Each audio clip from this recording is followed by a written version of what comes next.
Good evening, everybody.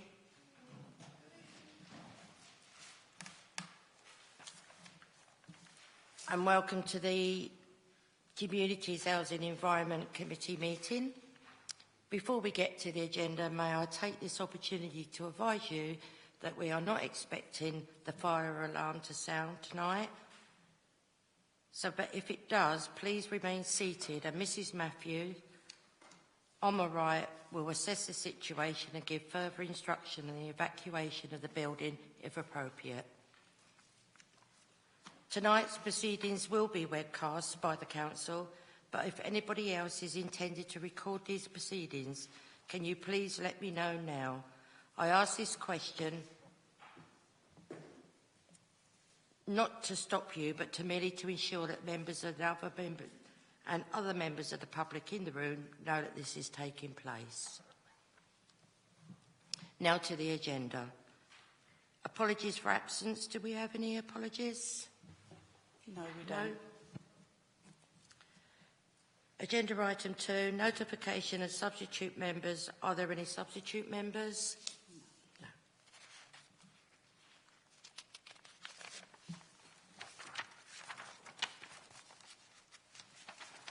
Agenda item 3, urgent items.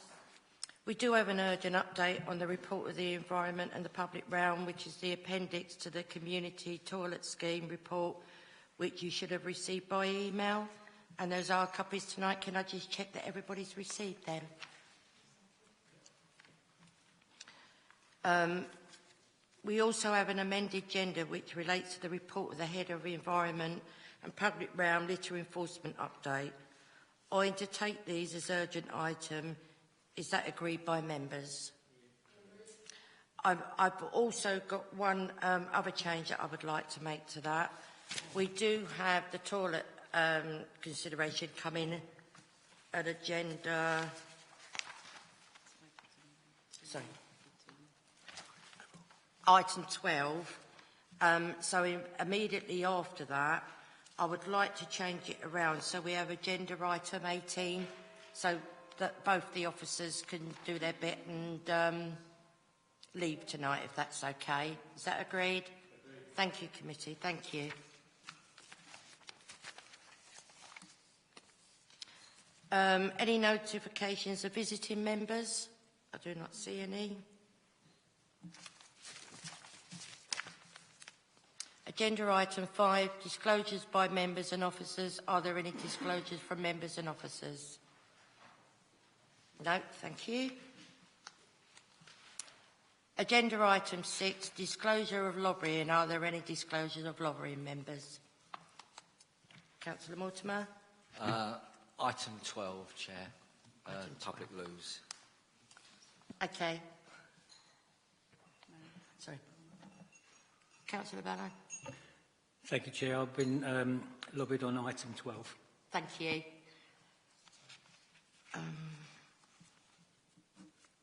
Agenda item 7, to consider whether any items should be taken in private because of the possible disclosure of exempt information.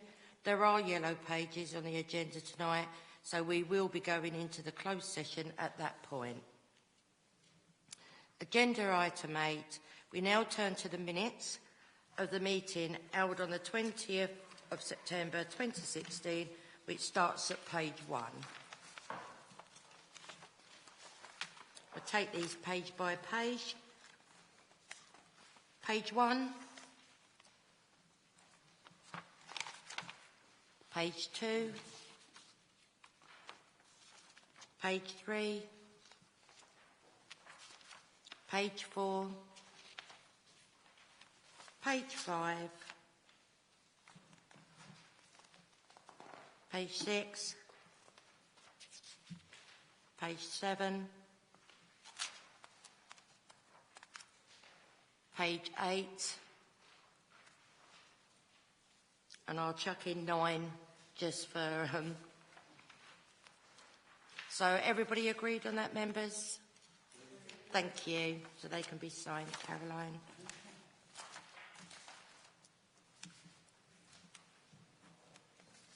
So now we move on to agenda 9.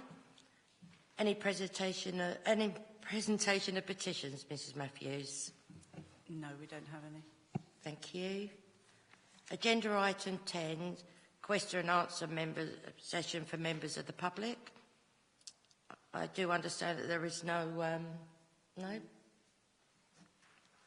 Agenda item 11.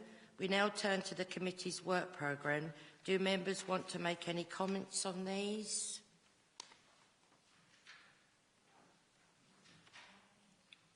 No? You're quite... Councillor Perry? Thank you, Madam Chairman. Just a very quick one. I couldn't see any reference to the parish charter on the work programme, because it should be... I know work is being done on it, but I didn't see it on the work programme. So I'm just a little bit curious, because it's a regular refresh. Yeah. Okay, well that's something that we're taking note of. I'm also looking at... there's 3 things that I'd like to pick up on, and I think Councillor Mortimer will be able to help me out here. We do have the low emission strategy and the air quality management that's registered for December. My only query on that, and hopefully you can give me your advice on this, Councillor, is that you've got your work committee that will be working on this. And so I can't see why we would be bringing this up, because I think that should come... Am I right that from your committee, that would come as a package and a joint meeting between ourselves and the transport? Okay. So for the December one, do you think we could swap that? And I'd like to ask the committee's advice on, we do need to do the crime and in disorder scrutiny. So I wondered if we could bring that in on that date. Just come back. Yeah. I thought we'd agreed that we were going to have the crime and disorder as a separate meeting on its own. A way out of the normal committee. No, it will be. It will be. It's just that there isn't much coming to the December so far. So I wondered if we could use that date for the crime. That's what I'm asking. Yeah, I see what you mean then. Yeah. And regarding the air quality strategy and the group, I mean, the group hasn't met yet. We've only just got the members in place. Yeah. So that's where we are at the moment. So until we move forward and we go have our first meeting and set our terms and conditions or whatever through that, we can't do anything at the moment. Yeah, so I can't see that bring that in December when we've already put together a working group. But personally, I don't want to delay. If there's any, we can actually move forward that earlier. I personally would prefer having an early meeting if we could, to get the word out. But that's down to the working group that you put together. So, okay, so that's the only thing that I think it would help officers to work on. Thank you. So now we go on to agenda item 12, report of the Head of Environment and Public Realm Community Toilet Scheme. I presume, Mr Edwards, that you are presenting this tonight? Yes, I will be. Thank you. Right, so back in March 2016, a report was taken to this committee to review the provision of toilets in Maidstone, and it was agreed that the community toilet scheme needed to be reviewed and refreshed. As part of that agreement, I've been working with One Maidstone to identify the businesses in our town centre, to identify the toilets that will be suitable for the community toilet scheme. As the scheme has been going along for quite a few years now, I think 5 to 6 years, it was fair to say there was a number of premises that was no longer suitable.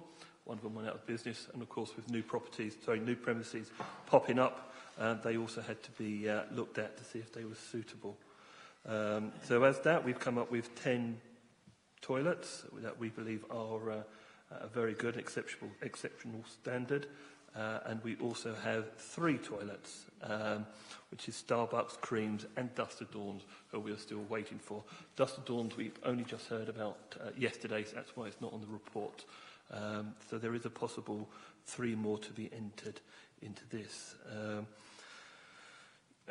Just to add to that, we will be monitoring these toilets quarterly to make sure that the correct standards are achieved, and that to make sure they are to keep to the standard, and of course if they're not, to ensure that we have a mechanism to make the premises aware or even make them no longer part of the scheme. We also propose this report that we should contact some national apps to ensure that the word of this scheme and the toilets who will be part of it is known. And of course we'll be adding this to our council's website, which is mobile device friendly as well. You've had a late edition of a piece of artwork which we have devised with our comms team, and this is something that we have done a lot of work on. We tried to make it quite straightforward and quite in your face to see what it is. We've copied Bedford and Rochdale's artwork. They seem to have the greatest success, and the round logo in the front will also be the sticker what will be on top in front of the premises front door as well. So we're trying to get things tallied up. As you can tell by the map inside, we've tried to go for a spread of toilets around the town centre, and we have picked, if you like, the chains of predominantly chained premises, as we found these provide the best standards and able to deal with large quantity of footfall. So that's it. Thank you. Members, is there any questions? I've got Councillor Mortimer.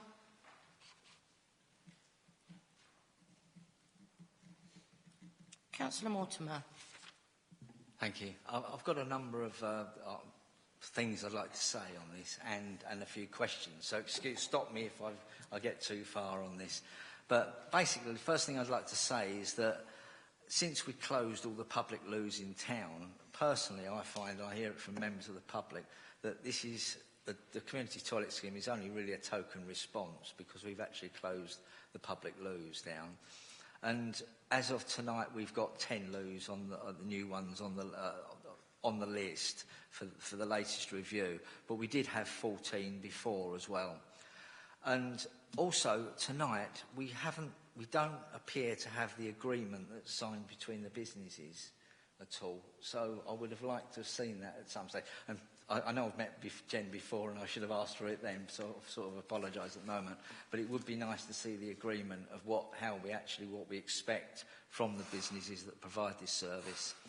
And I do come from the point of view that £600 to a shopping centre that's already open all day long, and national chains, and these facilities, what they want to provide for their customers, and I think the general public going in and out of their premises.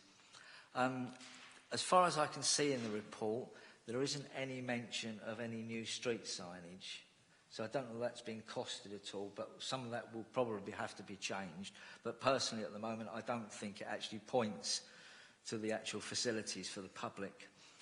Regarding the apps that's mentioned in here and going forward, that many people use iPhones now, I've looked at 2 of the biggest apps for finding a loo in the town, and that is Flush and another one called Toilet Finder. Well, if you go on those at the moment, you will find that there's an Asda down the road over the river. You'll find that there's Mason East Station. You'll find that there's The Range, and you'll find that there's Prezzo on those apps as general. So essentially, if you want to find a loo in town, all you need to do is go on your iPhone, and you could find up to 15, 20 toilets if you needed one. So I come from the point of view is, why do we need to pay businesses to provide this service when they're already there?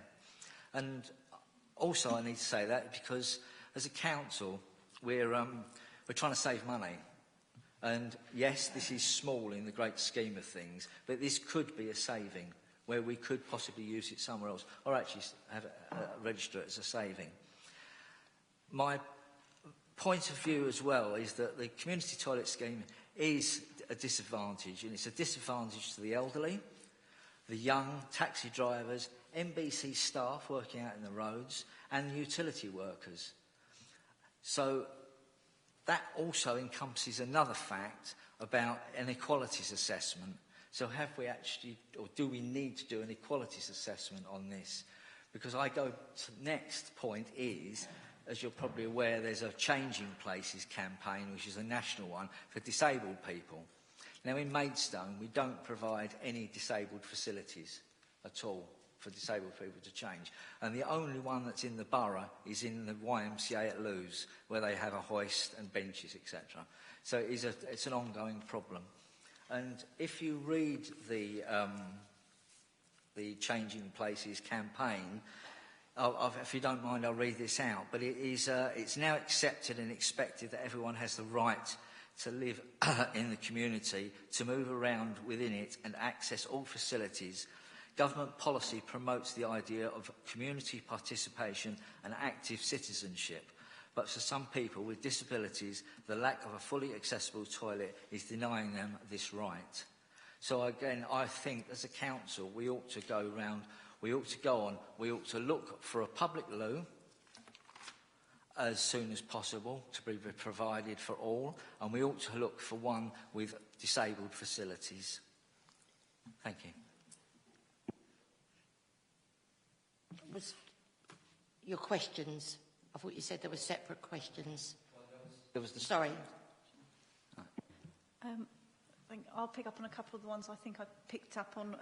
The equality impact assessment was carried out in the March, when we reviewed it back in March 2016, but we can provide that, provide a copy because it was done at that time.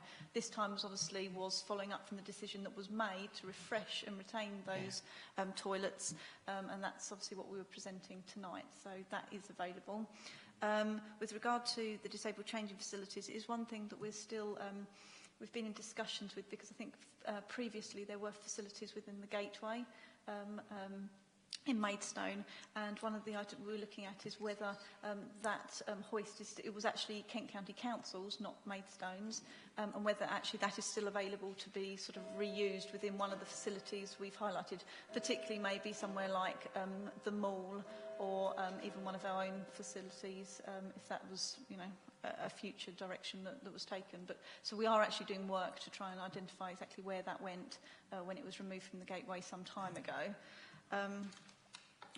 Regard to the agreement, we have refrained from entering into agreements with any of these businesses until we were obviously happy that the committee had agreed with us. But obviously we can share that with the committee going forward.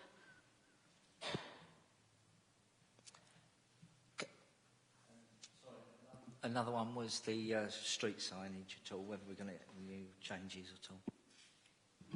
Yeah, part of the old scheme we had finger signs dotted around and some maps. They became damaged and got lost in the street, if you like, in the street scene itself, incredibly cluttered as they are. So we found they actually had no use whatsoever. We feel the distribution of this leaflet in primed areas would be significant, and also on the larger signs around the big A0 signboard, we'll be dotting in around the town as well. So try not to use the finger signs because they do not get seen.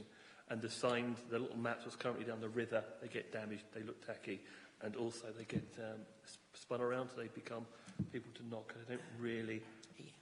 We receive very few complaints about lack of toilets in the town, but where we have, it's normally along the river, and they have the most amount of signage of all. I think we have 4 sets of maps around the river. So signage doesn't necessarily mean people identify where the toilets are. For me, leaflets in the right location and large signs dotted in prime locations in recognised boards will suffice, and also stickers, these stickers on shop windows as well.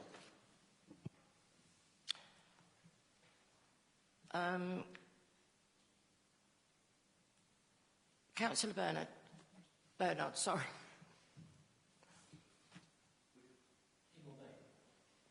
Yeah. Thank you, Madam Chair. I've got about 5 or 6 questions, so I don't know if you want them all in one go or take them one at a time. Sorry? One at a time. Okay. On agenda 2.2, where you had 13 people at 300 and 1 at 600, that made an outlay of 4,500. Under the new one, under 2.10, you've got 10 people getting £600. That's 6,000. That's an increase of 1,500.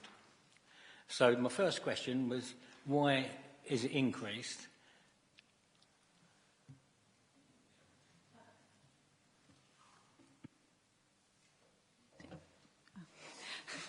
Sorry. Not all of those will actually receive the money because some of them are actually our own facilities. So actually it will be within the budget that we had previously had. So not all of those. It won't be all 10 facilities receiving £600. Sorry, how much was that? Sorry? Yeah, how much was it? Did you just quote? I believe it's £4,500. Yeah. Yeah. Just to add to that, I think we haven't increased our prices since the beginning of the scheme, so I think it's natural that a slight increase has to be taken because provisions and consumables go up. Thank you. The next one, Councillor Mortimer touched on this. Most of the business on this list probably don't know who are using their toilets and actually customers of theirs, or who are people who have just walked in to use the toilets. So this strikes me we might be wasting a bit of money here. Yeah, the advantages to the businesses is additional footfall, and you're absolutely right to calculate that is probably impossible to do. For me, the scheme is as a sum of cash, and it's not a token gesture, but it does pay for consumables. It does give us the permission to advertise, and it does. It does advertise, and it also gets rid of this whole kind of only patrons only type of mentality. For me, if we got reports that they was refusing anyone, we would investigate that and find out why. And so for me, as you said, most people, we all pretty much know the town centre quite well around these tables. We probably take these toilets for granted, but if you're a visitor coming to here, I think you would definitely appreciate these businesses being part of the scheme. Okay, thank you for that. I'll do these two one at a time. You may not have the answer to these, but I'll ask them anyway. How much did it cost to maintain the old public toilets that we had? And if we put some new ones in, how much would that cost us? From the top of my head, I couldn't tell you obviously we have those on record, how much they used to cost. For me, to build a purpose-built toilet for the town centre, we'd be well into the six-figure sums, then including the ongoing costs, which could be depending how large it is. What I must say is there was a number of toilets, well, there was 3 toilets, to the best of my knowledge, that was closed in the town. They was all in pretty poor condition, and they was all subject to some pretty horrific antisocial behaviour. We still had problems with nighttime economy and public urination on the high street then, and we still have still a problem. I'm not saying this, the granite is awash with it, but we still have a few issues as well. So, for me, when the toilets did close, it did not increase the problem at all. I was just going to add to that to say, actually, at the moment, this is not necessarily maintenance, but just cleansing of the toilets is about £15,000 per year per toilet, per block of toilets. Thank you. I've got just one more. If we did put some public toilets in, where would they be located? To my mind, the only ones I know of around at the moment are over at the market. I don't think there's any other old ones, lying around not being used, is there? So where would we put them? I wouldn't necessarily like to speculate exactly where they would be, but I would say that anything like that would need to be considered as part of the future development of the town. And so areas where there are, development opportunities, that's where ultimately if you're building something, to add something in would be the easiest option than to try and retrofit something into an existing space. Okay, thank you. Thank you. Before I ask Councillor Burton, I would just like to come in on here. I'm disabled. I know this is going to go in public, but sometimes I need to change my clothes because of my disability. I must say, I've had to use toilets where there hasn't been no disabled facilities because a need is a need,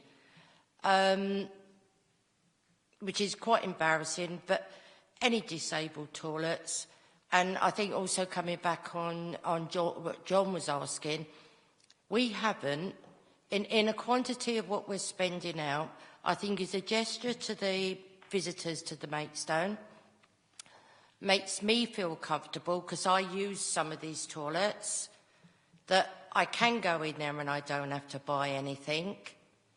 In the big scheme of things, £4,500 is not much of a council budget compared where I could say lots of money's being wasted.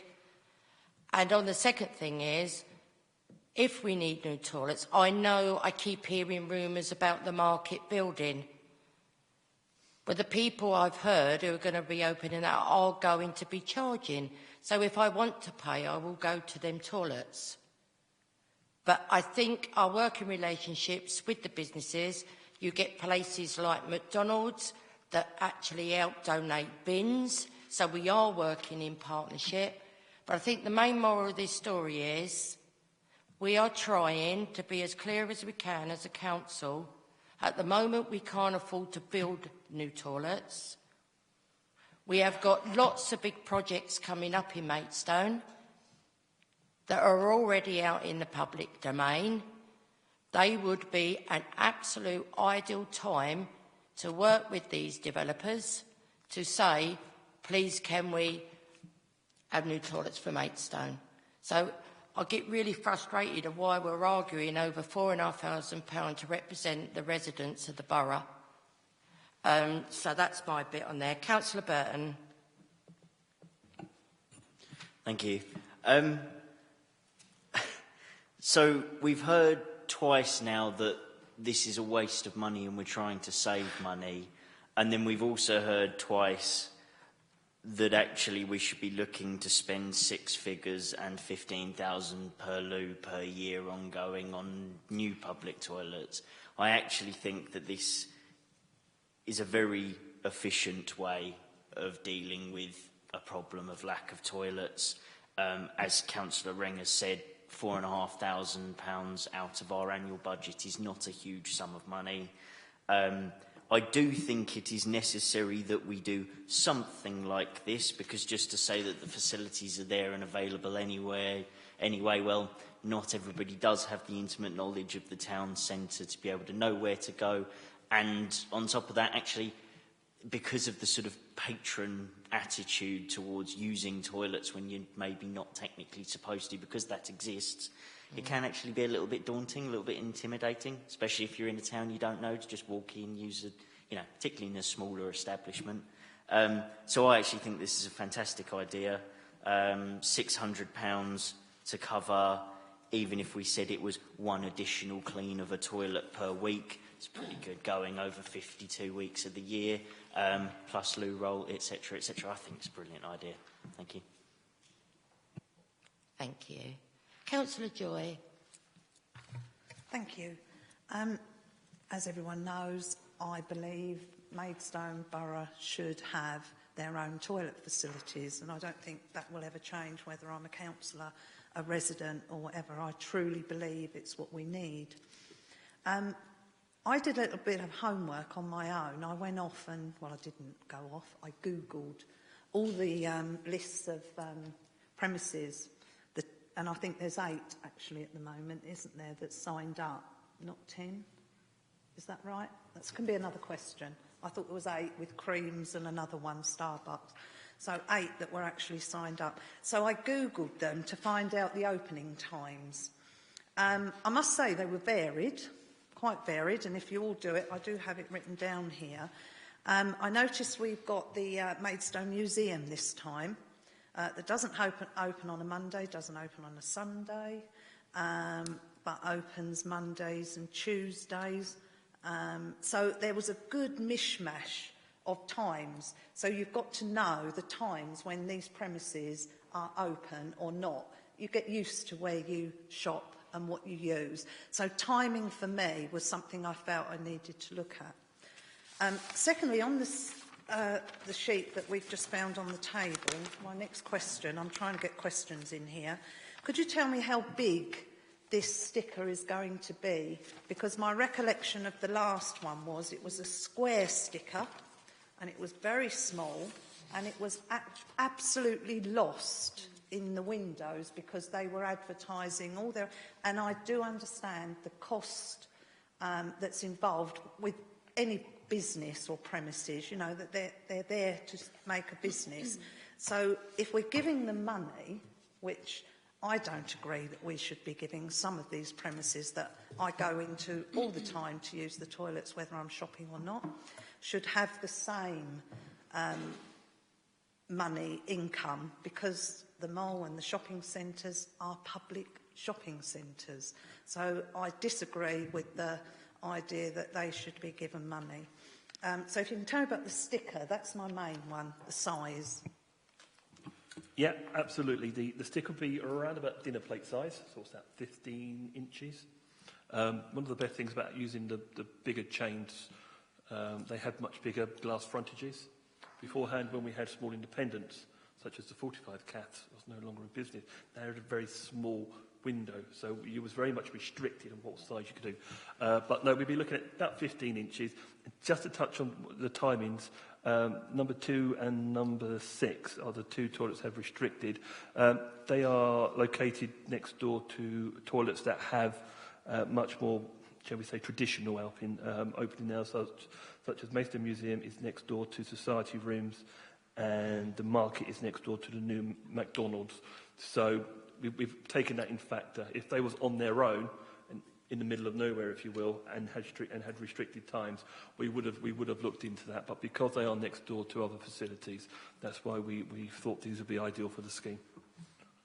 Can you indulge with me with one more? Sorry. Sorry, can we, because we need to get this moving on. We've got a long agenda tonight. Councillor Joyce, sorry, you asked for one more. Said wait. It was just the nighttime economy. It's just been touched on very briefly. I don't think I would be doing the street pastors and such, because that is the main thing on our agenda every meeting. And I know now that there's been complaints from the Urban Blue about the urinal that's set up outside because of the use of it and the smell and the whatever. I just wanted to make sure that was being addressed as well, because you said you hadn't had many complaints. Thank you. Thank you. Councillor Robinson. Yes, thank you, Madam Chairman. Actually, Councillor Joy has asked the questions that I was going to ask, so okay. I won't repeat. Thank you. Thank you very much, Councillor. Councillor Perry. Thank you, Madam Chairman. Well, I think this is a very pragmatic solution, actually, and I think it's very cost-effective as well. We can all live in a world where we think we must have public toilets, but I live in a village where we do have a public toilet. I know how much that costs to maintain, and I think this was hinted at earlier on. It is not a cheap option. It's a very expensive option. And we also have a disabled toilet, and that got vandalised. And we've heard already that vandalisation of toilets seems to be a popular pastime, and it's a very expensive thing to keep, maintain and sort it out. So what we've got here, it seems to me, is a sensible and pragmatic solution to what is a difficult issue. And I think this makes a huge amount of sense. There are costs. You've got consumables.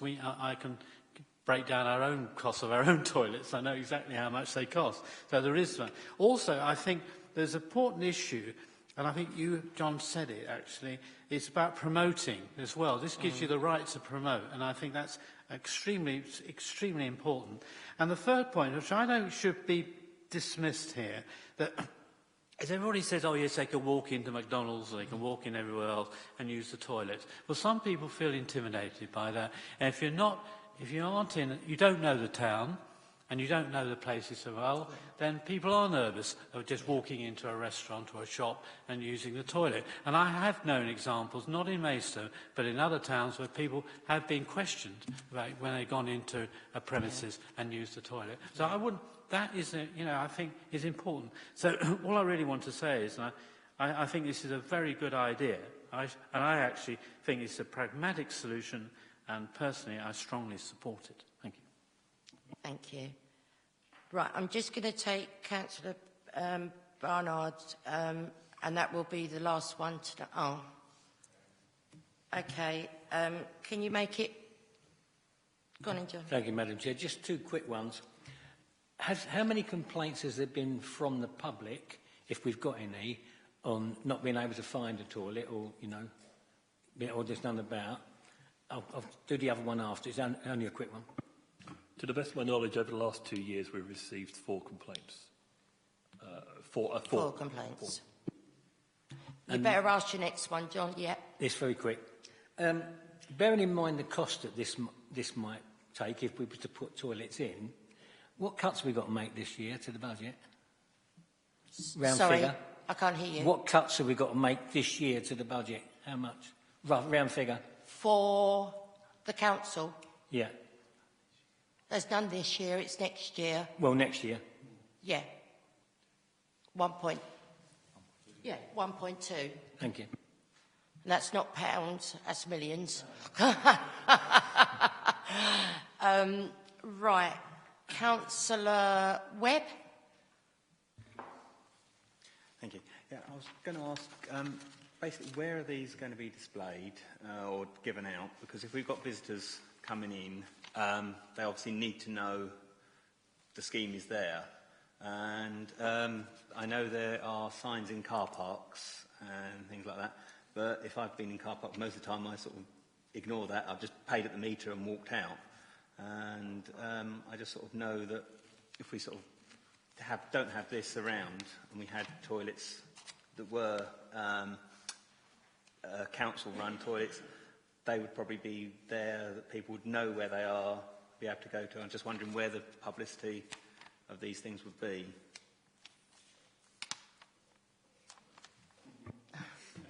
There we go.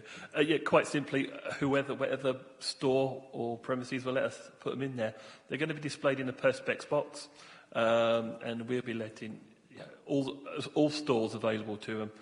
So more the merrier. Just get the word out there. Let people become. If we are able to advertise these in 90% of the stores in town, people will start to recognise it, and I think they'll spot that in the door an awful lot more. But yeah, so generally we haven't devised a plan on exactly where they're all going to go, but for me, as many places as possible. It's just, you said earlier that 5 to 6 years the scheme's been going, and I know there's a few people that have talked about they're able to go to they're willing to pay for toilets, but they don't know about the shop scheme sort of thing. So I was just going to come in on that as well to say that as part of the work that's been taken with this, we've worked with One Maidstone, and I think that will be key going forward, to keep working with them to get more of the business involved. We have the mall, there is a sort of a help desk in the mall that people can go and get these leaflets from, and we'll ask the questions.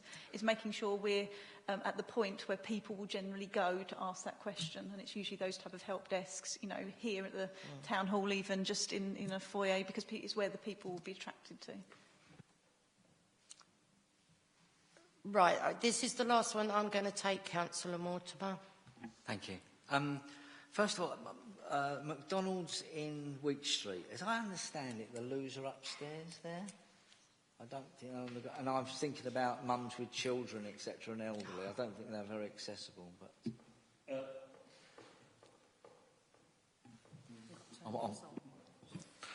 No, there is one downstairs. There's a baby changing and disabled downstairs, and male and females upstairs. Thank you. And just to point, Councillor Burton was regarding the cost of providing a facility. My idea is to do it through the planning system, Section 106, actually. So wouldn't a direct payment from the council. And going on from what I was saying earlier on, I've spoken to numerous people and said, have you heard about the community toilet scheme? And they're not aware of it. And there are people that lived in Maidstone for many, many years. So, you know what I'm saying? We're going through this again, and perhaps some more advertising would help, but I personally don't think it's going to go very far. And I'd like to put it on record that personally, and I'm sure my group, would actually aspire to having a public facility, paid facility, in town at a reasonable rate for all to use. Thank you. And I think I'd like to come back on that. I agree with you. The future is the way forward, and it would be group. And it's the same as the Conservative Party. We would like to see these sort of things, but you're just saying 106, and as we've said before, you've got the East Station coming up, you've got other things coming up, and that's where we should all be working for. So it doesn't cost Maidstone Borough Council, it doesn't charge a taxpayer.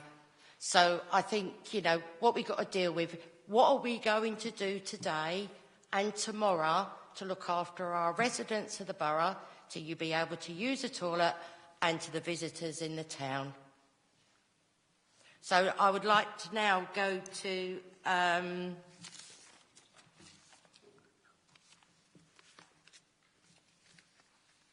recommendations on page 12. More than happy to read out these recommendations. That the committee notes the work which has been carried out to refresh the community toilet scheme. Notes that the 10 community toilets to replace those previously part of the scheme.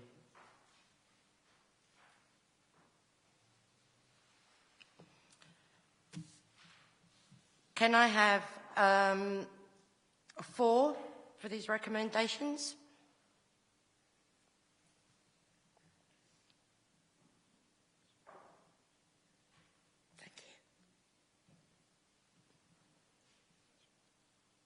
Yeah, that's passed. Thank you so much for your report that you've done, John. Oh, sorry. You better do against. Oh, I better do against, sorry. It's just that I've got toilets on the brain. Sorry, against.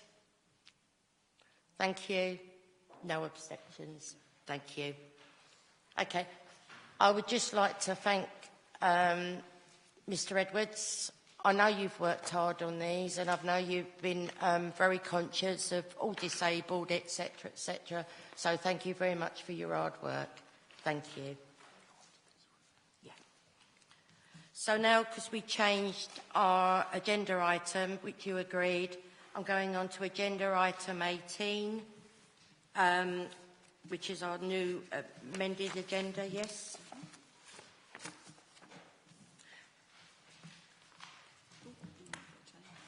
Yeah, sorry, we've just got to wait for it to be changed. Sorry, I'm there now.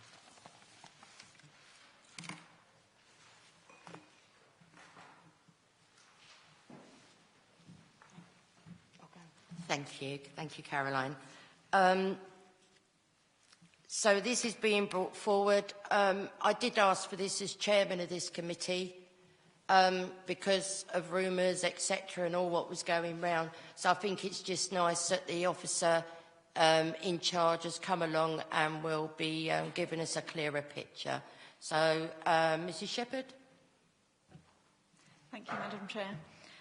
Yes, I'm produced a report for you today for an update on the litter enforcement that takes place within the borough. Since 2010, the council has actually outsourced litter enforcement to a private company. The current provider of that is Kingdom Security. Since its launch, it's fair to say that actually the contract has been very successful, and you'll see some data that I'll come on to later on within the report that shows the amount of fixed penalty notices that we have issued to tackle the matter of littering. It's important to say that this actually came about as part of, well, sort of following the smoke-free legislation that came about in 2007, where people moved from inside establishments to actually smoking outside establishments. And this had quite a significant impact on the actual sort of litter that came about from cigarette ends in particular, and the impact this had on our street cleansing service to actually go about removing this litter and picking it up. At this point, it was felt that we needed to take a serious approach to tackling littering, and the decision was taken to outsource it. As you can see within the report, there was a consideration of other ways of doing it, but the main benefit to Maidstone Borough Council for outsourcing this is the fact that it actually the financial risk to the council is significantly mitigated, because you're actually sharing the fixed penalty notice income that is achieved, as opposed to investing in officers to go out and to carry it out themselves and then hopefully cover their costs. There is, however, no guarantee of any surplus income from fixed penalty notices. We as a council, it has no impact on us as such if no fixed penalty notices are issued. It's around being seen, having a presence, and actually, making sure people know that if they choose to litter, and it is a choice at the end of the day, because there are a multitude of bins out there, both in the town and outlying areas, if they choose to take that, then we will take a no-tolerance approach to it. In the time, it has generated a surplus income for the council, which has been used for a number of initiatives, and these are very positive initiatives, including the provision of new litter bins, a Love Where You Learn education initiative, which actually donated money to schools to help with that educational programme. We've also given out tens of thousands of stubbies, the little wallets that you can put your cigarette ends in, to help people find another, way of getting rid of them appropriately. Kingdom have actually, they use 2 officers and a team leader to carry out the work, and they do carry patrols across the borough to actually tackle litter. There's a lot of sort of extra detail in this report about how they actually go about that, but it's important to say that, littering is a criminal offence, and therefore, if people choose to do that, they are faced with a fixed penalty notice. Alternatively, if they don't pay that, or if they repeat offend, then there is a much higher sort of penalty of actually prosecution and a criminal record at the end of the day. Over the past 12 months, 2,201 fixed penalty notices have been issued for littering. 2,043 of them were for cigarette ends. We've made no secret of the fact that cigarette ends are the main cause of this type of littering. On average, there's 73.5% of fixed penalty notices are paid within time, and therefore are not required for prosecution. Whilst we don't have any specific data on littering levels, because obviously people are now doing the right thing and putting things in litter bins, that still gets incorporated into our litter tonnage as such. We have a lot of anecdotal evidence from the cleansing team themselves and local stakeholders, so local businesses in town, One Maidstone, for example, who have said actually this has had a really positive impact on the borough, on the town centre in particular. You'll see the graph that's included shows the levels of fixed penalty notice issued compared with what our own members of staff can do. And it's important to say that actually by outsourcing this, we have our own officers are now able to tackle other issues. We have various initiatives that have taken place, including cares to do with noise and other responsible dog ownership and things like that have come about because our officers now are able to deal with that because we have Kingdom operating the litter enforcement. Whilst it has been extremely successful over the 6 years, and I hope you will agree with that, and it has shown to actively tackle litter, over the recent couple of weeks there have been 3 incidents that have attracted public attention. Obviously, the nature of what we do, there will be times when that happens. It's important to say that in all three of those cases, though, either the fixed penalty notice was not issued or was cancelled when referred to the council. And we took immediate actions to address any wrongdoing that was felt. At the end of the day, we have those 2 officers and a team leader, and mistakes happen, and there are times when officers can become or be seen to be slightly overzealous, and we've had to sort of tackle that. So we temporarily suspended the service to enable the officers to be retrained and for them to have the opportunity to discuss the issues with their managers, because ultimately they are employed by Kingdom, not by Maidstone Borough Council. And as a result of that, we've then gone through, because we required new officers because they were had a change in career path, let's say, that they've gone into sort of admin tasks and other duties, that we've recruited new officers. The team leader is still there. They've been through a vigorous training programme, and they're now back out on the street and have been since last week. We will continue to monitor the work they do. We will continue to address, if any resident feels that, there is a reason why, a case should be looked into. We have always done that. But it's important to say, again, it is a choice if somebody litters, and we need to take that zero tolerance approach to those who take that choice.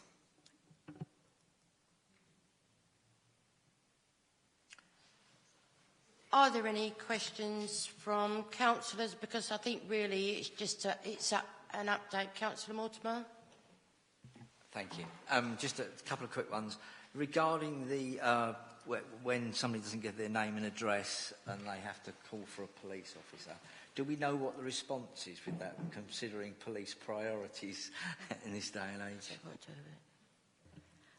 It can be variable, of course.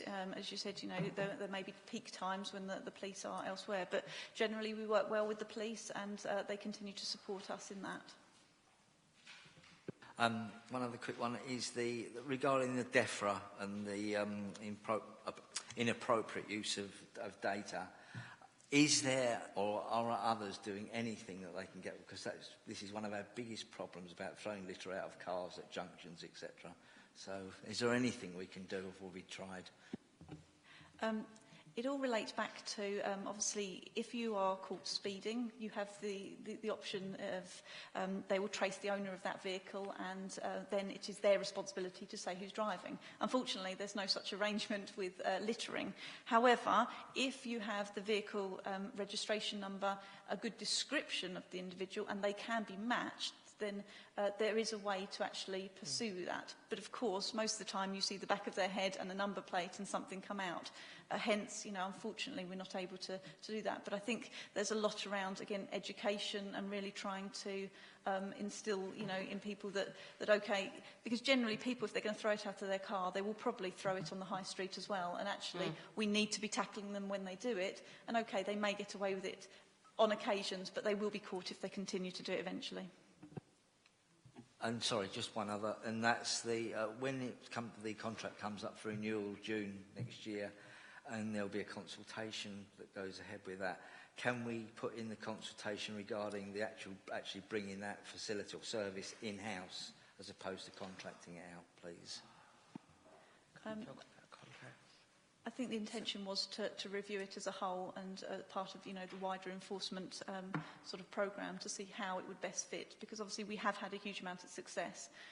There's a potential that will not, it won't keep continuing, because our objective is actually for nobody to litter and for us not to need fixed penalty notices. Okay, that might be an ideal world, but certainly it should become far less. Councillor Joy.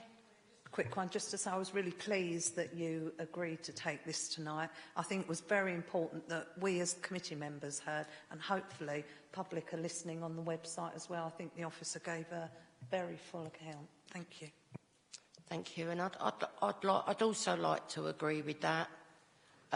It was for upnoting, and it does say in this report relates to the following corporate priorities, and this is a promise that we try to give to our residents of the borough: keeping Maidstone Borough an attractive place for all, reducing littering within the borough through active enforcement. So thank you very much for the update, and it's been nice that we have now been involved in this. So thank you, Mrs Shepherd. So really, all I'm asking is the committee notes that the contents of this report and the rationale for the use of a private contractor for litter enforcement. Agree, everybody? I think that's unanimous. Is that okay? Mm-hmm. Thank you very much. And I now believe that our officers would like to go home, and you're more than welcome. Thank you very much.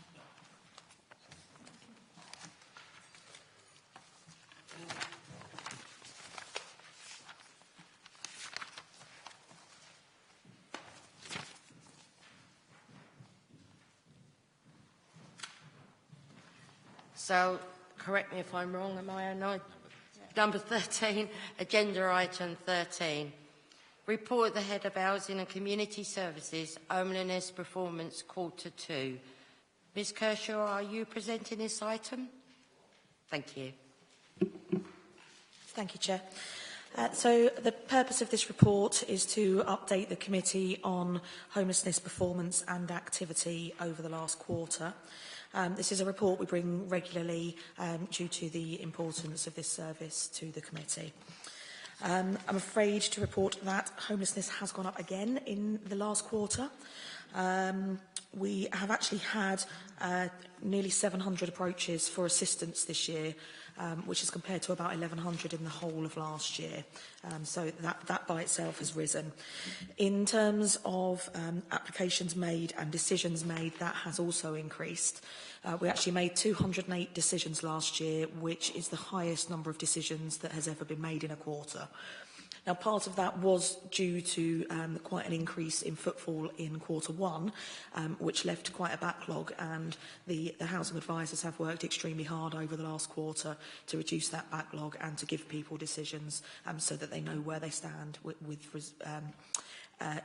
the actual support that they will be able to claim from the council.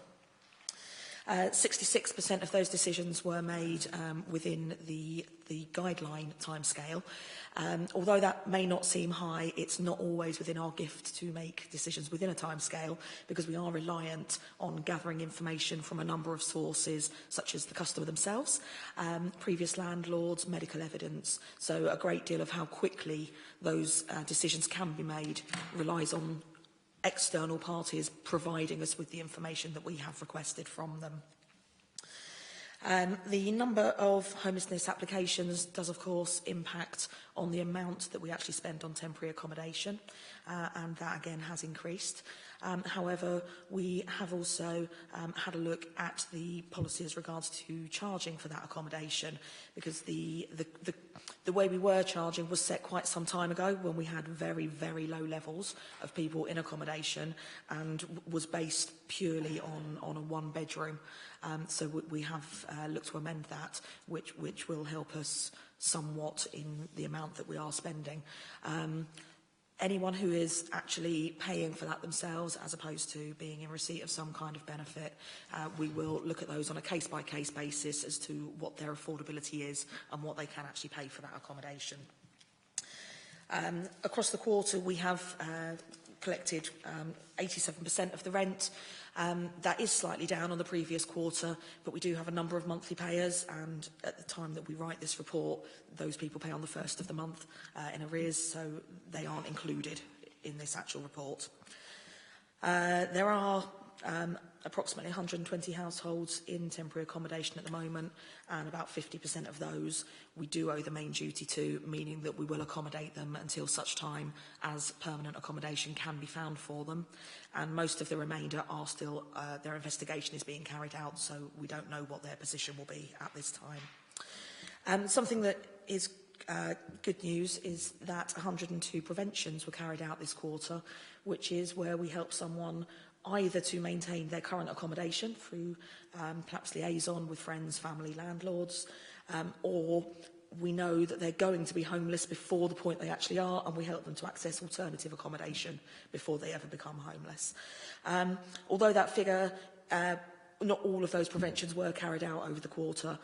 They hadn't been previously recorded. So year to date, we have carried out 130 preventions. So that is 130 people who have not become homeless, who without our assistance probably would have been. Thank you. Thank you, Ms Kershaw. Are there any questions from Councillor Barnard? Thank you, Madam Chair.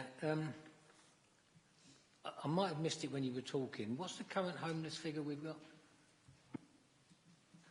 For which numbers of people?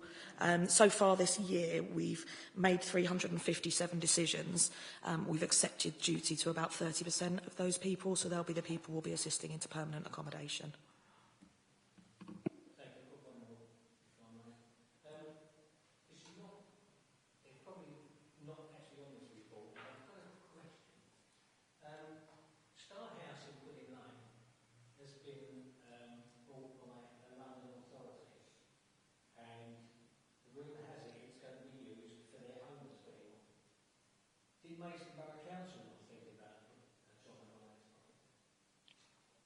Just answer you. Sorry. Yes.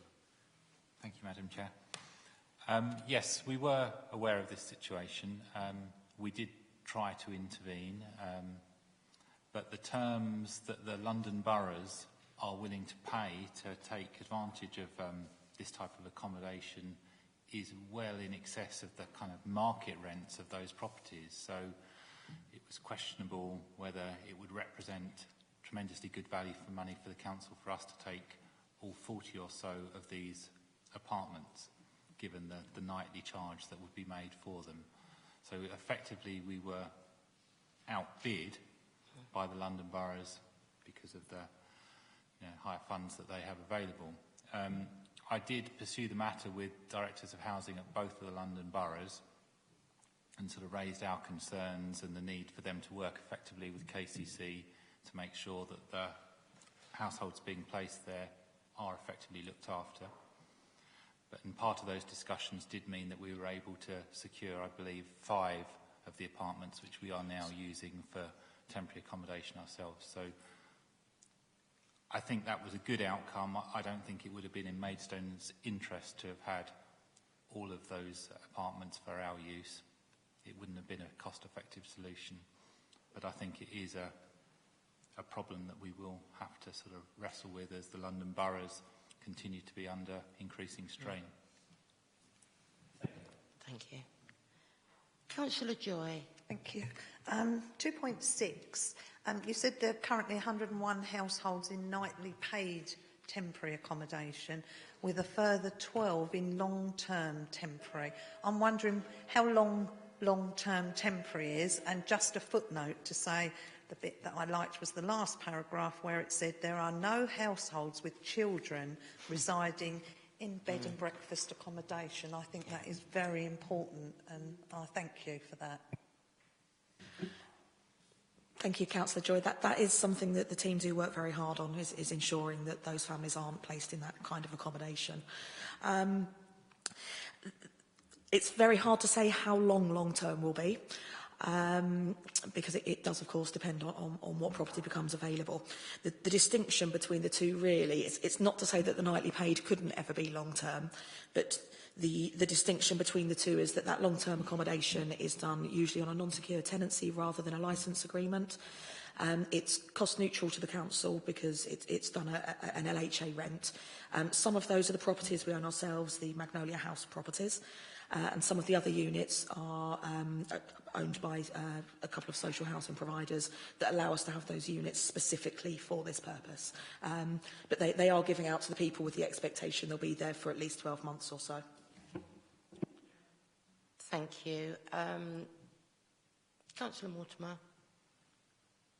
Thank you. I was just going to mention regarding some of us went up the Citizens Advice Bureau last week, and Councillor Burton and myself were kindly allowed to sit in on an interview with a young lady with children, and her option was to complain to her landlord about the damp and the disgusting state she was having to live in, or become homeless, and that was her option. and that really brought it home to me. And I came out of there thinking, how many others are there like it? So, thank you. Well, I don't know whether I'm lucky or what, but I deal lots with housing issues, not just my ward, but all over the borough. I think I've got a reputation of supporting wherever I can, and I can tell you those stories are quite regular. And thank the Lord for places like ourselves and also the CAB, because there is someone there to listen and to support the best that we can. So I'm really pleased with that. Is there any other councillor, any more questions? Oh, Mr. Cornell, be my guest. Thank you. Yeah, just to make the committee aware of a couple of other things as well. Myself and John Littlemore are currently working on a new temporary accommodation strategy with a view to bringing more of that accommodation under our own control so we can bring down the nightly cost to the council and hopefully improve quality as well. And also we are working with a specialist firm of advisors, Andrew Gale's consultants, that are going to help us work through our detailed processes so we can try and improve the service and the amount of time it takes to process applications and so on as well. So we're coming at it from two angles. Thank you. That sounds absolutely brilliant. So if the... Oh, sorry, Councillor Burton. Thank you. Just a quick question. We tend to sort of talk about this in terms of the cost of nightly accommodation. What kind of... is there a... I mean, I'm sure there must be a capacity, a ceiling to the number of people we can house at any one time, and how close are we to that? In terms of pure accommodation, where we house households whilst they're being assessed, we calculate that broadly I think we need in the region of 50 to 60 such units. At the moment, we are really largely in the hands of nightly providers, but the council has made positive steps in recent terms through the acquisition of Magnolia House, Aylesbury House, the property that's being acquired at Square Hill. And I think if we can bring our units under our control up to 50, 60 units through either buying or leasing on a long-term basis, we'll be very well placed, and then we can focus our efforts on making sure the housing associations do their part of the bargain, and we can move people out of that temporary accommodation quickly into long-term accommodation within the affordable housing sector.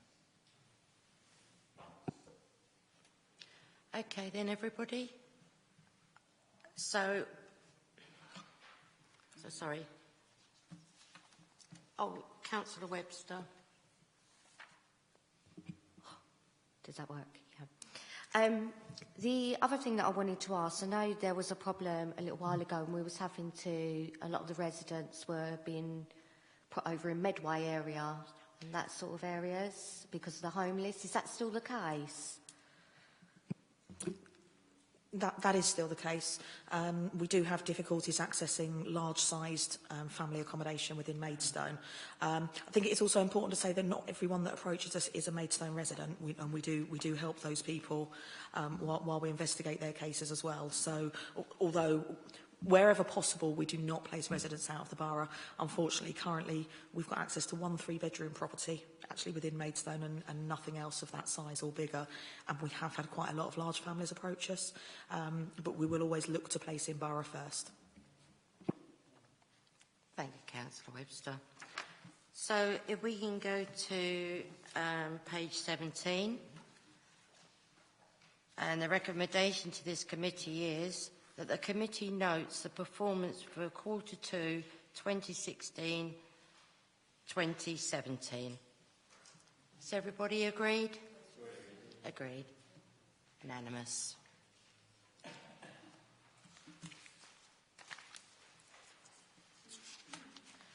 So now we're going to... Sorry, we're just waiting for Mrs. Matthews.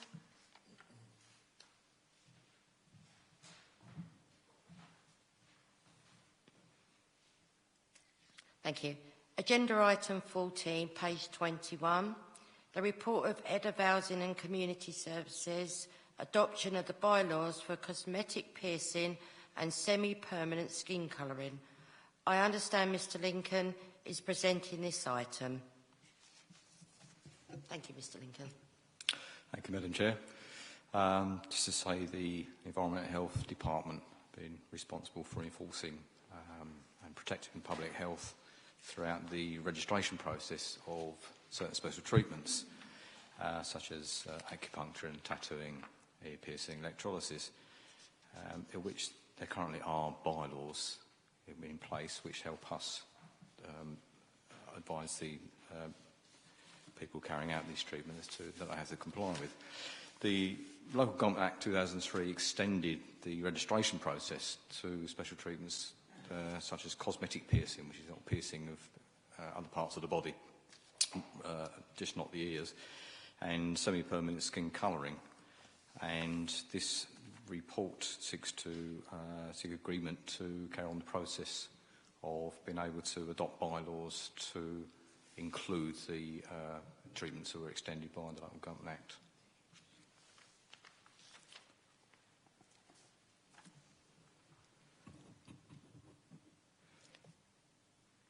Thank you, Mr Lincoln.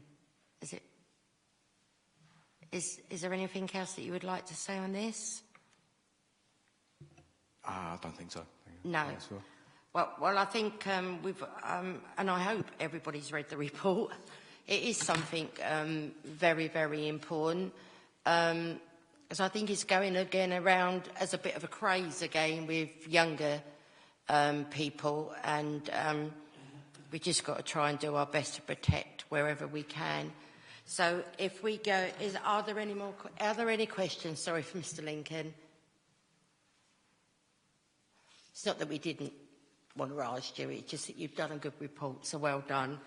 So I'd like to go to page 21 and to recommend to the Council that Maidstone Borough Council adopts bylaws for registering businesses involving the cosmetic piercing and semi-permanent skin colouring by implementing Section 120 and Schedule 6 of the Local Government Act 2003. Are all the committee agreed on this? Agreed? Thank you. Thank you very much for coming along tonight.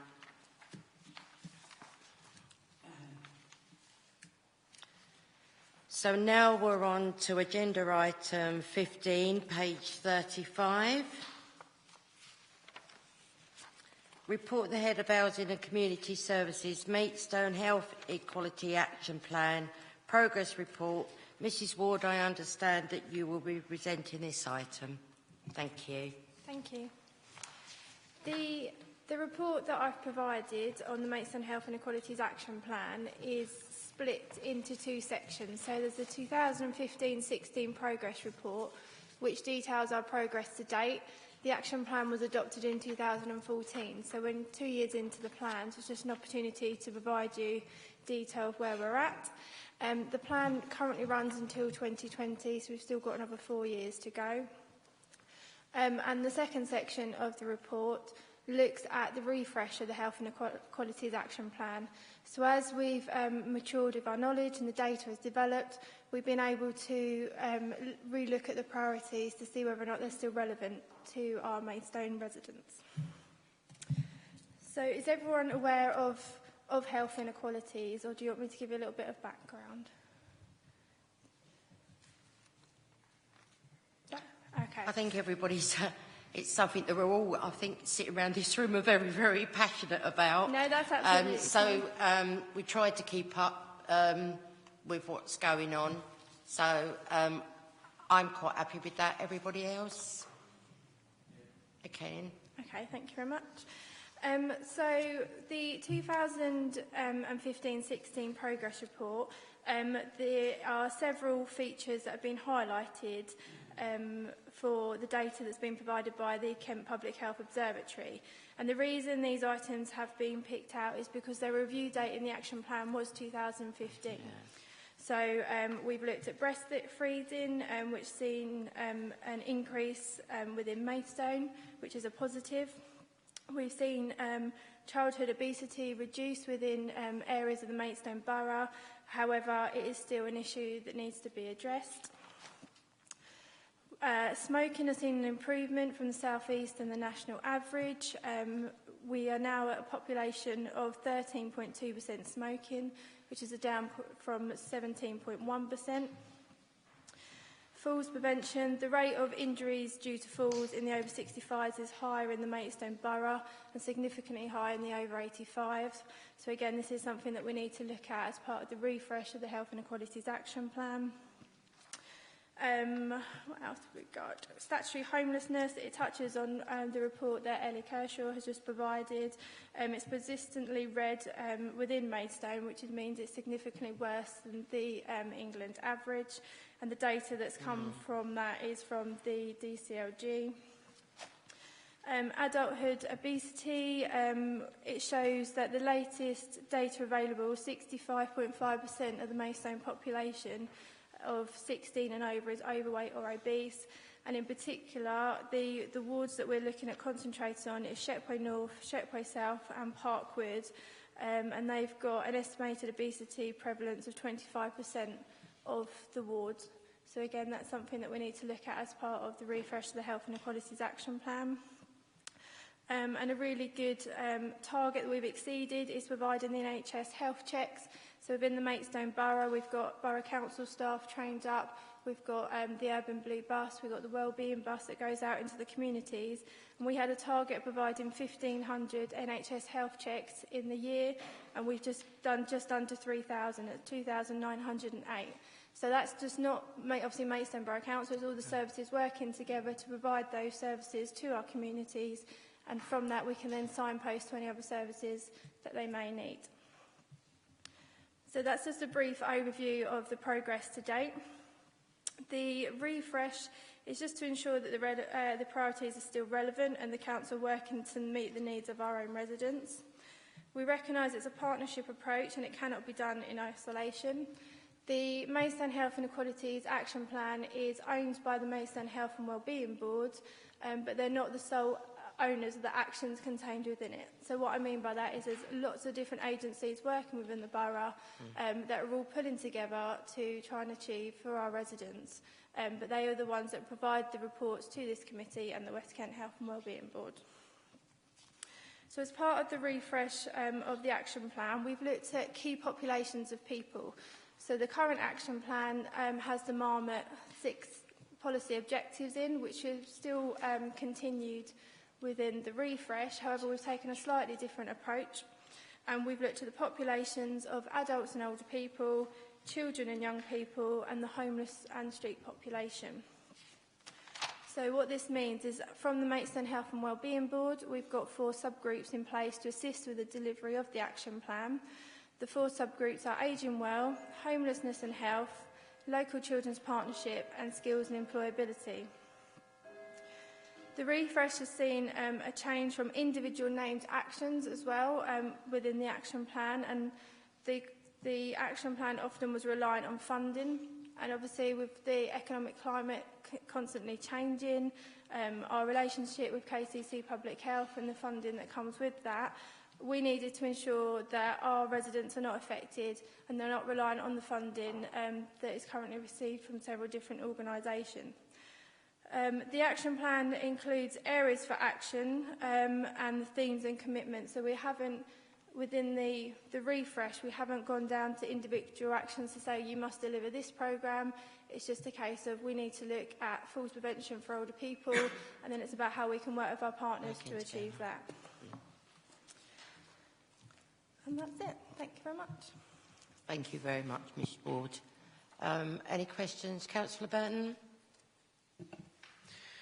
Thank you, Madam Chair. 2 things, and I'll do them separately if that's all right. The first thing, and this might seem pedantic, but I think it is important, is to do with the statistics in the progress report. So we're shown a series of small graphs with sort of traffic light points on them. And I was wondering if there was any logic behind the fact that some of them map the progress of Maidstone against regional statistics and others map them against national statistics. If there's not a sort of rationale as to why each one of those has a comparison, then there is a danger that, and I'm not accusing anybody of anything, but that we choose the comparison that means that Maidstone's performance reflects well. It just struck me that, for example, long-term unemployment, the comparison is made with the national average, which compares Maidstone to regions such as the northeast of England, where some of the economic factors that affect that are very different to here.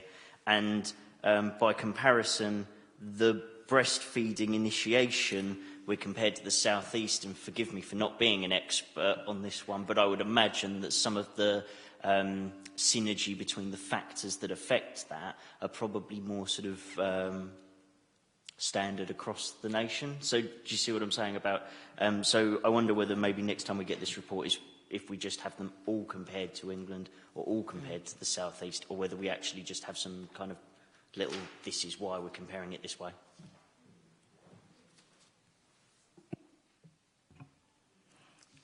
The reason some is from the southeast and some is of a national is purely just from what the data is available from Public Health England. So that's where we could refer it to national, then we had, and obviously if we couldn't, then we had to do the southeast. It's purely just on the data that's collected nationally and how we could obviously showcase that to you. Okay, thank you. And my second point is to do with the actual refresh of the action plan. I don't think any of us sat around this table could disagree with any of the objectives, any of the commitments that are stated in there. I think we all think it's a fantastic idea that we're working in this way and to these objectives. What I do think is important, and I know that you said that we have that the action plan doesn't go into the specifics of how we act on these commitments, but I do think it's important to highlight that there are certain things in here for which we are not, as a council, and perhaps shouldn't be, the actual service provider or the front line to that service.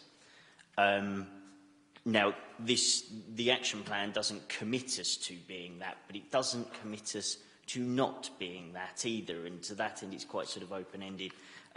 So maybe the next time we have a refresh of this, perhaps, we could actually have that middle stage, not just this is what we've done and this is what we commit to do in the future, but this is what we've done, this is what we commit to do, and these are the ways we think we should do it. Because I think that in certain aspects, our role is a signposting role and not a service provider in certain respects. I think what we decided to do on this action plan was to concentrate on the outcomes that are going to be important to our residents. What we didn't want to do was say very specific ways in which those outcomes will be delivered, because we felt that in some ways that would pigeonhole what we were doing. As well that Sarah referred to, the actual owners of the action plan are the Health and Wellbeing Group, which is a multi-agency group. So it is everyone who is committed to delivering it rather than the council. Before I go to the next councillor, I wonder if we could just make it clear to some of our new councillors or councillors that don't actually know this. Now, if I'm right, it is the Chief Exec who is a member of the Health and Wellbeing Board. Whoever happens to be leader of the council at that time. Yes? The Maidstone. That's what we're talking about really, isn't it? Maidstone. It's what we're going to do for our residents. So we are represented in these areas. And Mr. Roberts, I believe that you're on that board as well? Yes. And Ms. Kershaw? Okay. So really, if we want good feedback and we want to change things for the future, it's through whoever's the leader of the council at that time and the chief executive. And I think refreshing this document or not, if there is ever any concerns, then that's where we should be going, or questioning for support and a way forward. So I think that would help understand where you're coming from. But we do need an action plan. We do need to support the people that it's there to support. And as you say, no one would disagree with that. But policy-wise and making our list, I just wish I had a crystal ball, because I don't know what the bad thing will be next year. And I don't think any of us here can, or the NHS, or the PCT, or anybody really. So I think it's just a document we need to produce, but I think it's one worth keeping an eye on. I'll let you come back very quickly. Just really quickly then, as opposed to having an action plan that pigeonholes policy, when we next have a progress report, could we have a progress report that against each commitment states the policies that have been put in place to try and achieve those commitments, so that we see it reactionarily rather than in pigeonholing? And that should be from the Chief Exec and the Leader of the Council. Yeah, agreed with that? Yeah. Thank you. Councillor Bernard. Thank you, Madam Chair. I just want to go, one of you, I'm not sure which one of you mentioned deprived areas, Shetway South and North and Parkwood. I'm the councillor for Shetway South. Looking at page 75, which is headed Priorities, something at the bottom, tucked away down there, was planning for sufficient homes to meet our borough's needs. And I'm assuming you mean enough homes to stop the deprivation. Yeah? Sorry, if I can just say that bit is actually taken from the council's strategic plan. Those action areas and priorities are taken from the council's overall strategic plan. So they are the priorities of the councillors and the borough rather than of the officers. Well, I'd just like to make a point on this, if I may.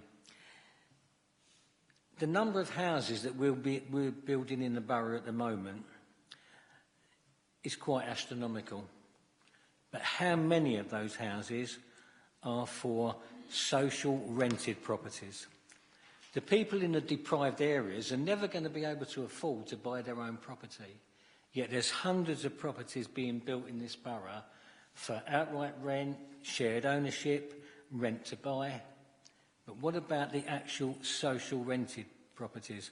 The people in Shetway South and North and Parkwood, most of them are never going to be able to buy their own property. Yet we're not building anywhere near enough of rented accommodation for them to get out of the deprivation. I'd like Mr Cornell to come back on that. Thank you, Madam Chairman. Yes, all our new housing developments in the borough have a provision for affordable housing under the Section 106 agreements. And John may correct me here if I've got this wrong, but I believe outside of the town centre, 40% of the homes are for affordable housing, and within the town centre, 35%. Of those percentages, not all of them are going to be for rented housing. Probably 2/3 will be for affordable rented housing and 1/3 for low-cost home ownership options. I'll make no further. Thank you, John. Councillor Mortimer. Thank you. A number of us had that briefing last night regarding health inequalities in this room, and we learnt that half the effects of this were socio-economic. And I learnt recently, and I might have quoted this to some of you before, but the ratio between rich and poor over the last 15 years has moved from 1 to 53 to 1 to 87. The gap against society, and it's absolutely appalling because we're heading in a very, very wrong direction.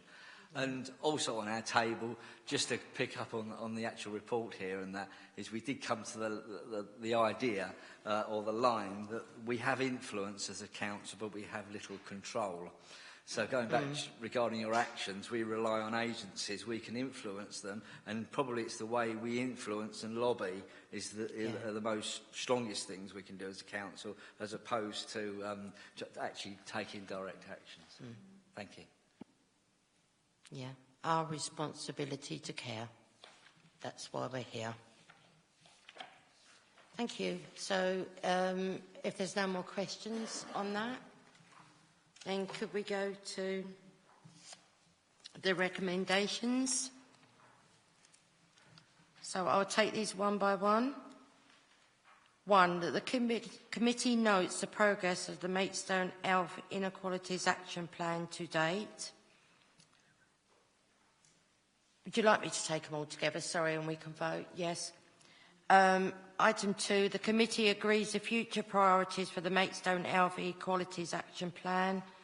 And number 3, the committee adopts the refreshed action plan. So, can I have a vote on that, please? Everybody for? Unanimous. Thank you very much. Thank you, Mrs. Ward.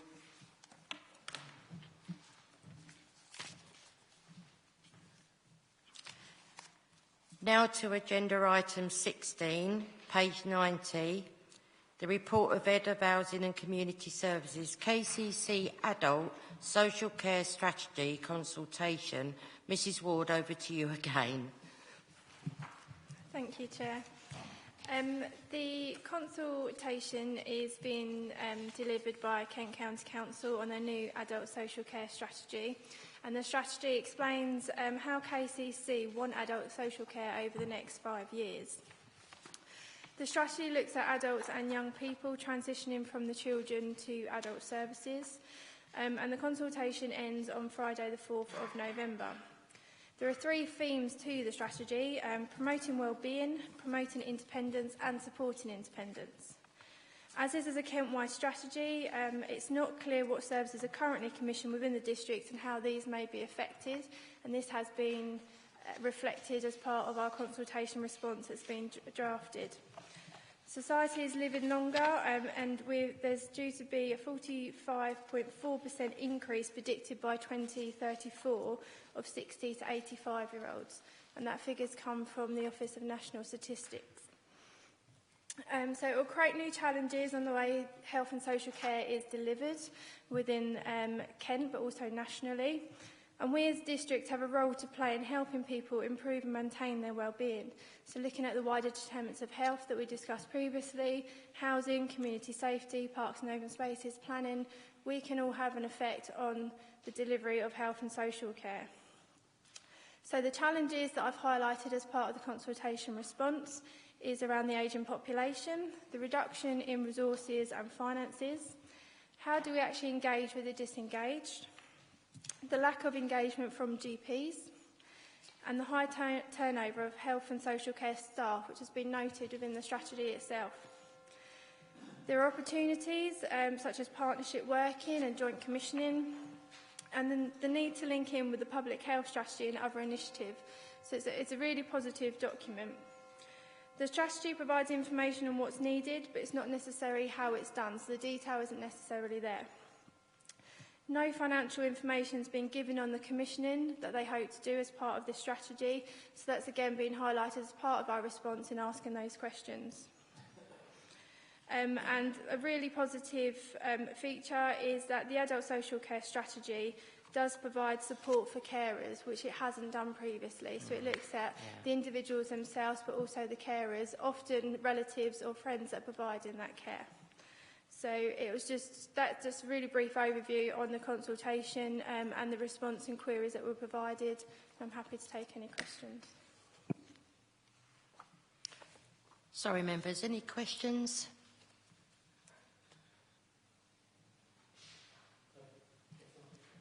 I've just got an observation. It's not a question.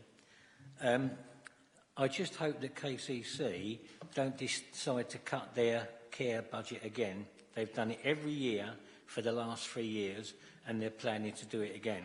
So if they do, a lot of this won't happen. Thank you. I don't think that's anything an officer can answer, but we do open. We do need to make sure that we're there at the forefront, letting people know that it is their responsibility. And I think I do know some of our officers are very good at that. I've been in the room at the time when it's happened. So I agree with you, John. We can't afford no more cutbacks in this area. So thank you. So then what we are doing then, if we go back to page 90, is that the committee agrees the draft response for the KCC Adult Social Core Care Strategy consultation set out in Appendix A to this report. Is everybody agreed with that? Unanimous. Thank you very much, members.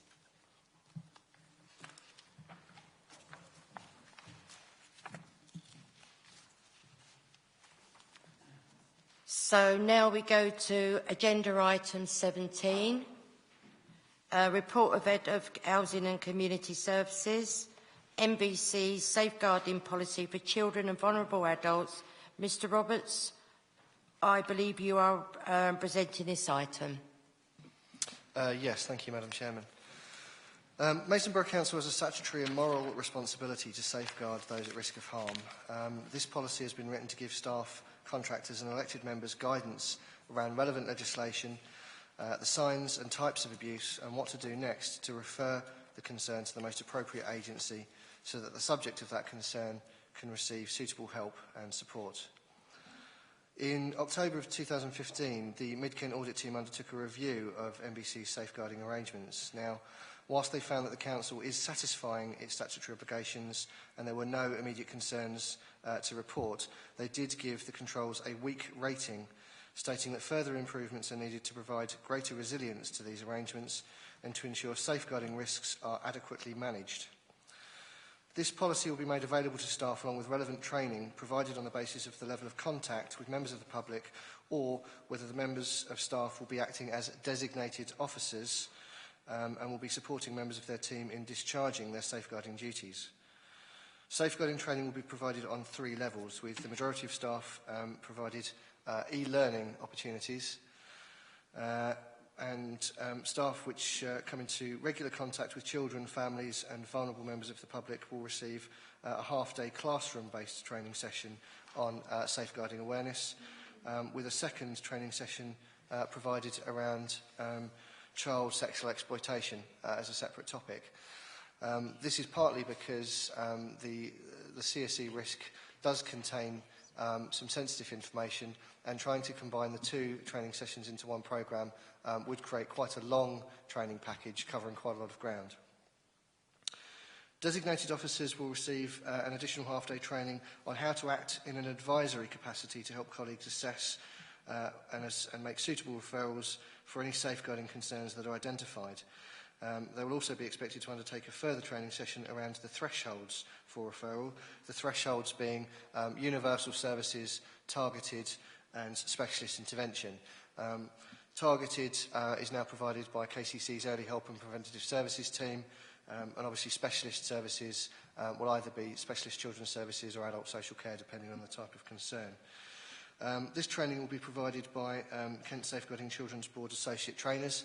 I'm actually Associate Trainer for KSCB on designated staff, so I'll actually be providing that for our designated officers. And Samantha Scales, who works in the Community Safety Unit, actually is an Associate Trainer to provide the basic safeguarding awareness and the CSE training package as well.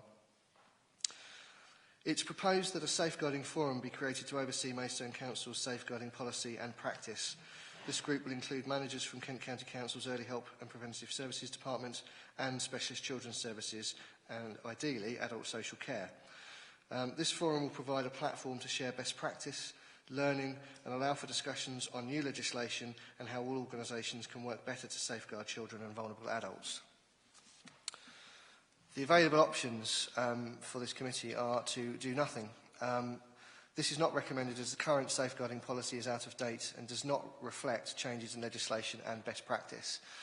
The policy is actually separated into a number of documents, whereas this revised policy aims to kind of condense all of those aspects into something that actually is manageable, can be found in one place, and includes some pretty quick, easy guides to follow. If I can just refer to the chart that's actually on page 4 of the policy, which is a quick review referral procedure, it basically aims to try and simplify things.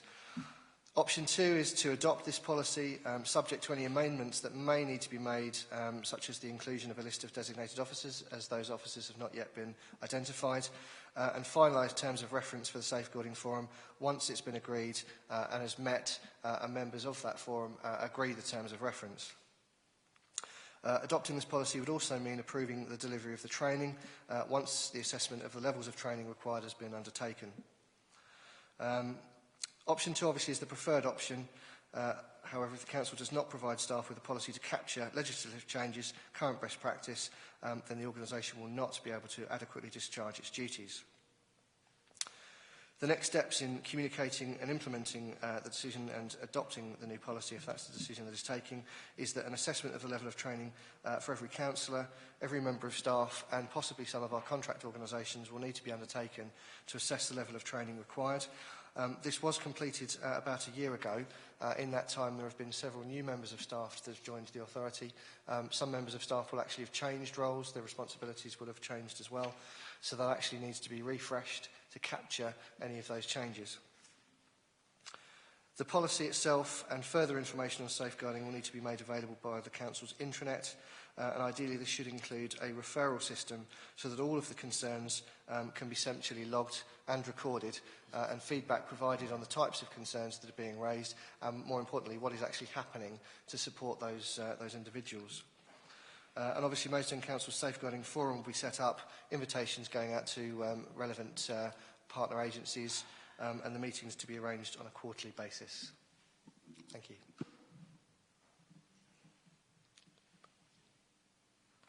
Councillor Joy. It was interesting. As I'm safeguarding officer at church for the diocese, I was very interested in this one.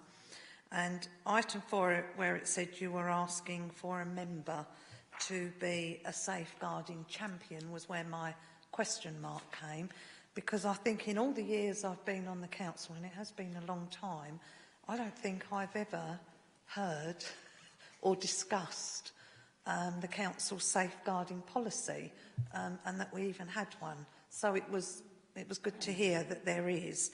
So I suppose my question is, I've read it and I can see the process that's been undertaken for it, but I'm more interested on the item 4 where we as a committee are being asked to have a champion. I think it's important actually that the Council recognises its obligations for safeguarding, and actually having a member champion to help push the message, I suppose, that actually safeguarding is everybody's responsibility is one of the key ways of doing that. I would quite like, actually, if once a member champion is identified, that we can work together to write a foreword for this policy before it's actually officially released to staff, that actually sets the tone that safeguarding is everybody's responsibility and it is very much a corporate priority.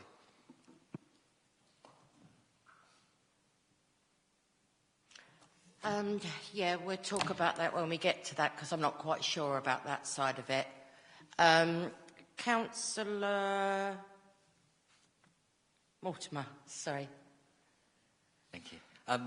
Just a quick one is that on page 11 of the draft report, it's just to let you know there's a typo there I've discovered. And it's under the child in need, second paragraph, and it repeats or development twice. Okay. And the other question I've got is where it says councillors, will this include parish councillors, please, at any stage? Madam Chairman, it's not intended for parish councils. This is a document for Mason Borough Council to adopt as its policy. We would encourage parish councillors to follow the ethos that's in it, and we'll certainly talk to them about training opportunities, but this document is for your elected members only. Councillor Burton. Thank you, Madam Chair. I might have either missed it or misunderstood it slightly, but you were saying about there's a series of training that has happened. Subsequently, there are new members of staff or members of staff that might have changed roles, so some of it will be refreshed. Will the training be refreshed also for new members, and if so, when? I believe a number of staff will have undertaken the e-learning package that's made available through ELMS. I don't think that many staff have actually received the half-day classroom session around basic awareness, unless they have undertaken that directly through the KSCB, Kent Safeguarding Children's Board themselves. The same can be said for designated officers, and I think that's one of the reasons that it was picked up in the audit as being weak in terms of the number of training sessions that have been provided. The idea behind staff becoming associate trainers is that we can provide that as and when required, and obviously work with the HR department so that when new starters come on and join the organisation, that they understand that there is a safeguarding policy in place. The bare minimum, I suppose, will be that they will undertake the e-learning package, and if their role is deemed to be suitable to receive a higher degree of training, then that will be provided. I am unaware of any members' training having ever been provided on safeguarding, hence the intention to deliver that training, as I think it's probably very important.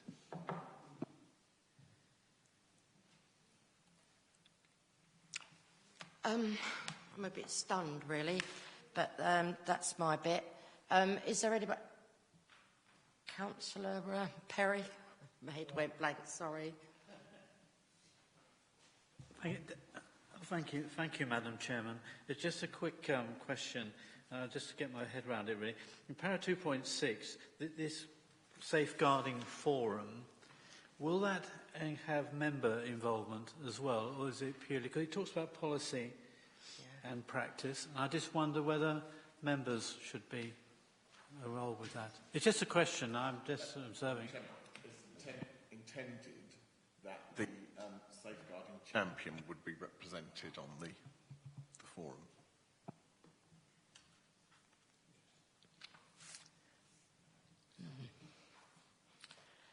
Okay. I do not believe that the chairman or the vice chairman have actually sat down and spoke about who this champion would be. I am very concerned. I think I would like more detail on what their role will actually be. I think it's very amiss of us if we haven't checked that there's been a policy, but we are all different and we have come from different angles. So I think that's your most important thing at the moment, is a policy for Maidstone Borough Council. I also do believe it is very, very important to councillors to have this training. I'm quite lucky with some of my knowledge because Councillor Webster has already done this to do with the area that she represents. So, and I think we're quite wise on what goes on in the world and how we should behave. But I think a workshop should be set up as soon as possible for councillors. Explaining why this will be happening would be a good start.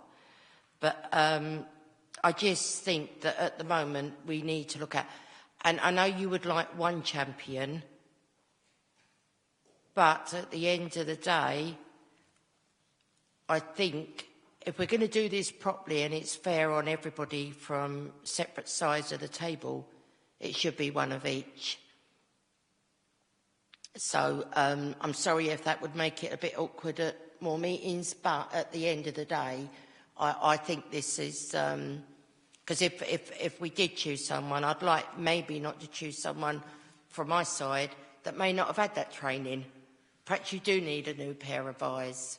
So if we could discuss that, me and the chairman, if the other members are quite happy with that, because we've got to be fair that everybody can learn.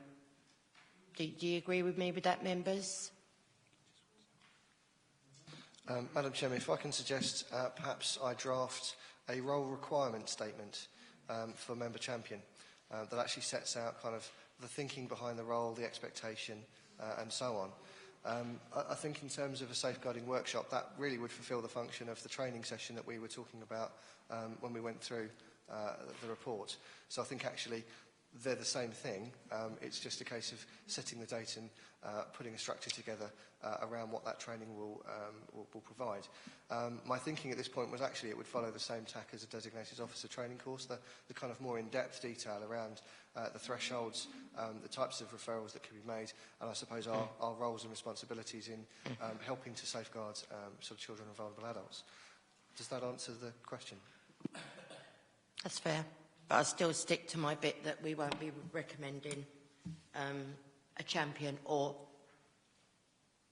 two champions. We'll get back to you on that. Members quite happy with that? I think we just need to see the role. Don't volunteer for what we don't know.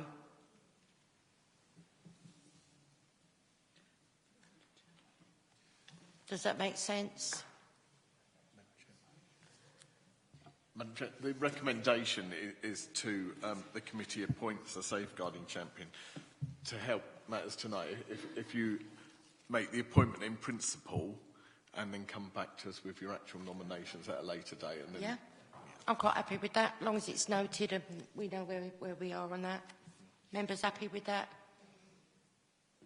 Councillor Burton? This might just be a little bit picky, but does that not mean we'd have to change the wording of the recommendation to appoint members as safeguarding champions, because we're talking about the principle of maybe having one from each side of the committee? Yeah, at the end of the sentence. Yeah. Yeah, quite happy with that. Can I have someone to propose it? I'll do that. Second it. Councillor Redster. Thank you. So, I have read through the other ones, but would you like me to read all these out singly and vote on them, or? Sorry? What am I missing now? All we're doing is putting in principle on the end of that one, are we? Yeah. Yeah, okay. So we just need to vote on that first. Oh, sorry, we've got to vote on the fourth item that the committee appoints a member safeguarding champion in principle.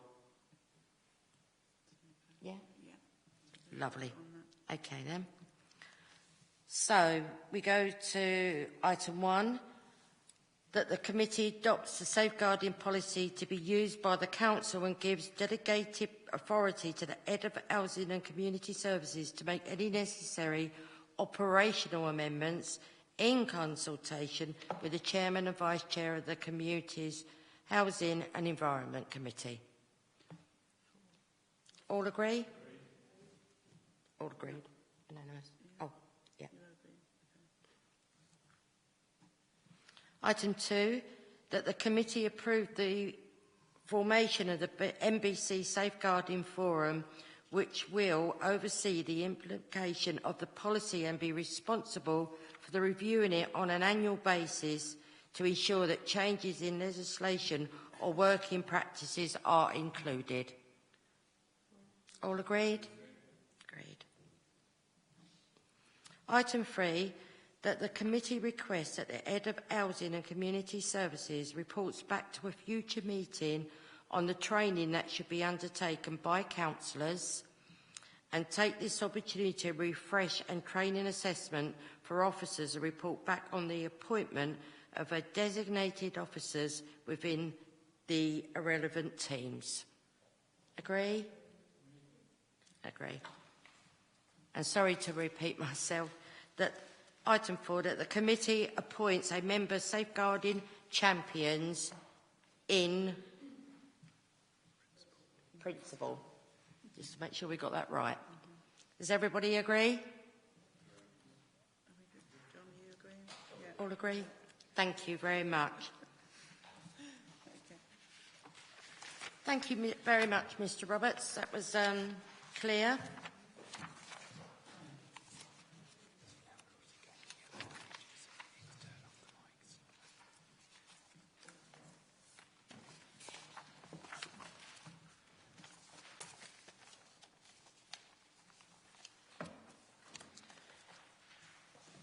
So I say we've had quite an interesting evening. So we come to closing that part of the meeting. And I'd just like to thank you all for your participation and interest on the items that came before us. So I now close this meeting. But part two, yeah. Yes. I have to close this, don't I? Yeah, I'll close the door. Sorry. See, I did remember right this time.